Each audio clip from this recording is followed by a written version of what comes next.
Hi to all, welcome to my channel. This is Manasa Reddy. Today I am going to discuss with you a new and interesting topic, greenhouse effect అండి. This is related to environment. ఈరోజు మనం ఈ వీడియోలో green house effect యొక్క definition, meaning, green house gases అంటే ఏంటి, causes of green house effect, ఇంకా effect of green house effect అనేది మనం ఈరోజు ఈ వీడియోలో తెలుసుకోబోతున్నాం అనమాట. అంటే గ్రీన్ హౌస్ ఎఫెక్ట్ యొక్క definition, meaning, green house gases, causes of green house effect, effects of green house effect అనేది మనం తెలుసుకోబోతున్నాం. ఫస్ట్ మనం డెఫినేషన్ చూసినట్లయితే, green house effect is a process by which radiation from the sun are observed by the green house gases and not reflected back into space. This insulates the surface of the earth and prevents freezing. ఇక్కడ మనం green house effect యొక్క definition చూసినట్లయితే, green house effect అంటే ఒక process లాంటిది. అంటే మనకి sun నుంచి వచ్చే రేస్ని గ్రీన్ హౌస్ గ్యాసెస్ అనేవి అబ్జర్వ్ చేసుకొని మళ్ళీ తిరిగి స్పేస్లోకి రిఫ్లెక్ట్ చేయదు. ఓకే, ఇది గ్రీన్ హౌస్ ఎఫెక్ట్ యొక్క definition. Next, meaning of green house effect. అసలు గ్రీన్ హౌస్ ఎఫెక్ట్ యొక్క అర్థం ఏమిటి అంటే, a green house is a house made of glass that can be used to grow plants. The sun radiation warms the plants and the air inside the green house. The head trapped inside cannot escape out and warms the greenhouse, which is essential growth of plants. Same in the case in the Earth's atmosphere. అంటే ఇక్కడ ఏంటి అండి, for example మనము ఇంకా green house ఎఫెక్ట్ని బాగా meaning అర్థం చేసుకోవడానికి try చేసినట్లయితే, మనము గ్లాస్తో తయారు చేసినటువంటి ఒక గ్రీన్ హౌస్లో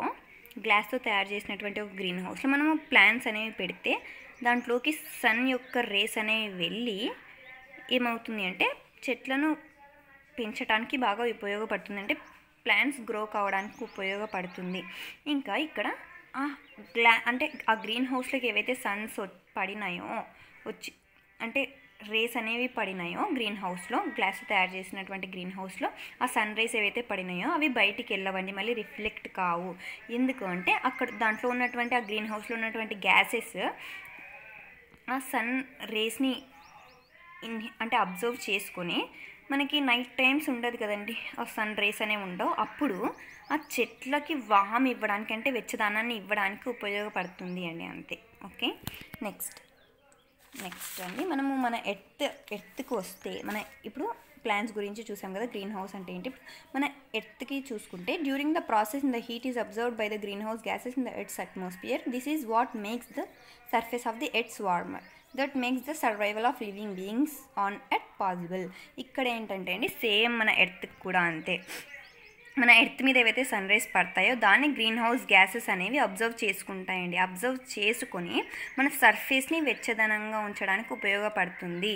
ఎందుకంటే మనకి ఇక్కడ కూడా నైట్ టైమ్స్ సన్ అనేది ఉండదు కాబట్టి, అప్పుడేమి అంటే మనము లివింగ్ బీయింగ్స్ అనేది ఎర్త్ మీద ఉండాలి, బ్రతకాలి అంటే ఖచ్చితంగా నైట్ టైమ్స్ మనకి గ్రీన్ హౌస్ గ్యాసెస్ అనేవి ఏవైతే మార్నింగ్ వచ్చినటువంటి సన్ రేస్ని అబ్జర్వ్ చేసుకొని ఉంటాయి, అవి నైట్ టైమ్స్ మన ఎర్త్స్ని వార్మ్గా ఉంచడానికి ఉపయోగపడతాయండి. అప్పుడే మనం భూమి మీద బ్రతకగలము.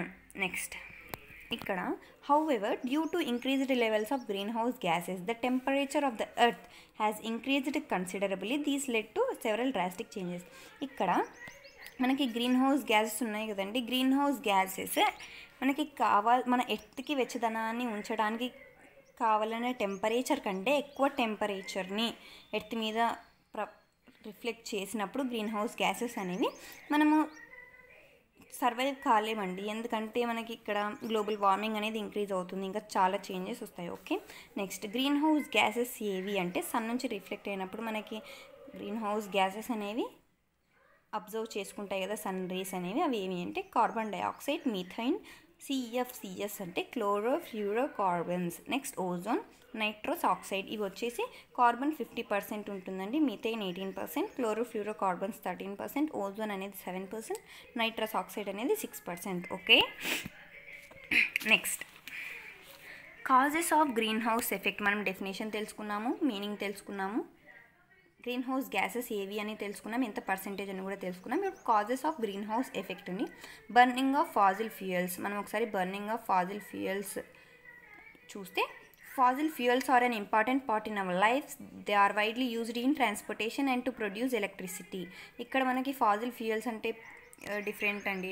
ఫర్ ఎగ్జాంపుల్ పెట్రోల్, డీజిల్ ఇవన్నీ ఏమి అంటే ఇవి బర్నింగ్ మనం ఫాజిల్ ఫ్యూయల్స్ అంటాము. ఇవి మనకి ట్రాన్స్పోర్టేషన్లో కానీ ఎలక్ట్రిసిటీ ప్రొడ్యూస్ కావడంలో కానీ యూజ్ అవుతుంది. ఇక్కడ ఫాజిల్ ఫ్యూయల్స్ మనం తీసుకోవడం వల్ల డగ్ చేసి కార్బన్ డైఆక్సైడ్ అనేది ఇంక్రీజ్ అవుతుంది. అంటే CO2 అనేది అట్మాస్ఫియర్లో ఇంక్రీజ్ అవుతుంది. ఓకే, పర్సంటేజ్ ఇంక్రీజ్ అవుతుంది.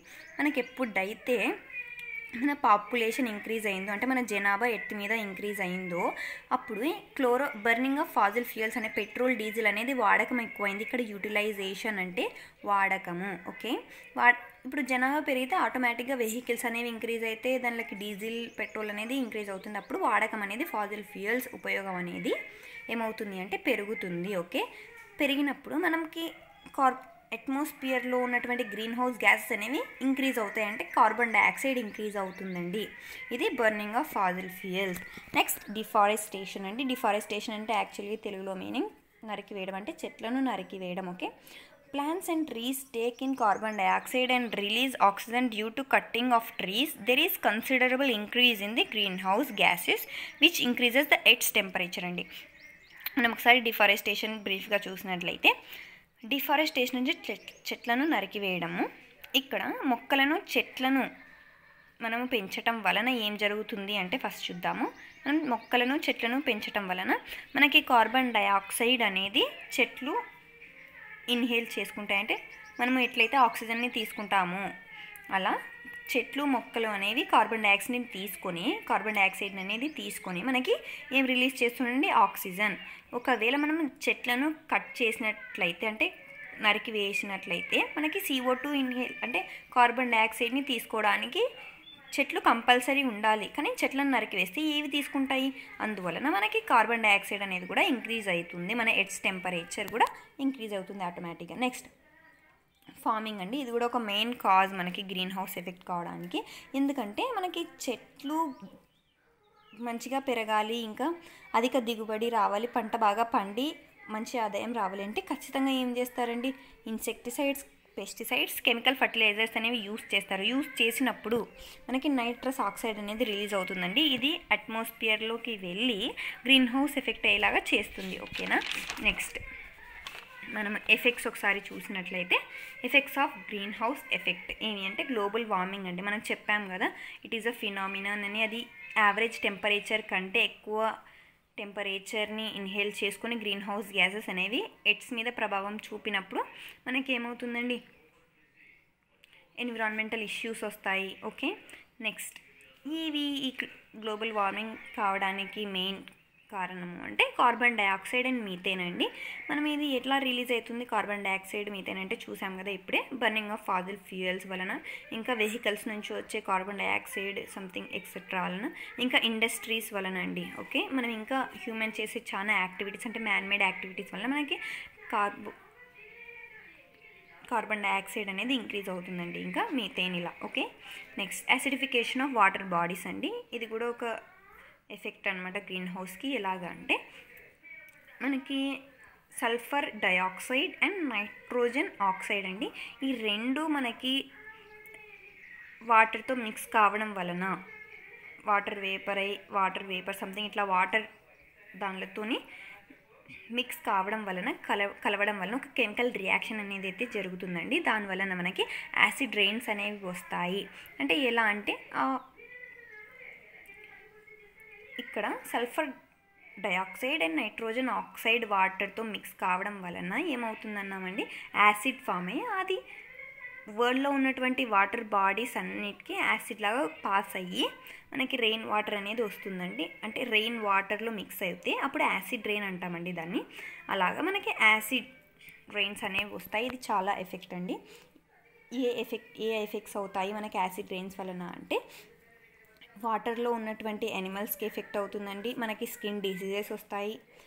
ప్లాంట్స్ దాని యొక్క న్యూట్రియన్స్ కోల్పోతుందండి, ట్రీస్ అండ్ ప్లాంట్స్ ఇలాగనమాట. ఓకే, మనం ఒకసారి రివైజ్ చేసినట్లయితే మనకి గ్రీన్ హౌస్ ఎఫెక్ట్ కదండి మన టాపిక్ ఈరోజు. మనం definition, meaning, green house gases, causes of green house effect, ఇంకా effects of green house gases ఏదైతే చూసామో. Okay, thanks for watching my video. Please like, share, comment and subscribe. ఖచ్చితంగా ఈ video ఎన్విరాన్మెంట్కి సంబంధించి కాబట్టి ఖచ్చితంగా యూజ్ అవుతుందండి. Thanks for listening. Please do subscribe and comment my channel. Thank you.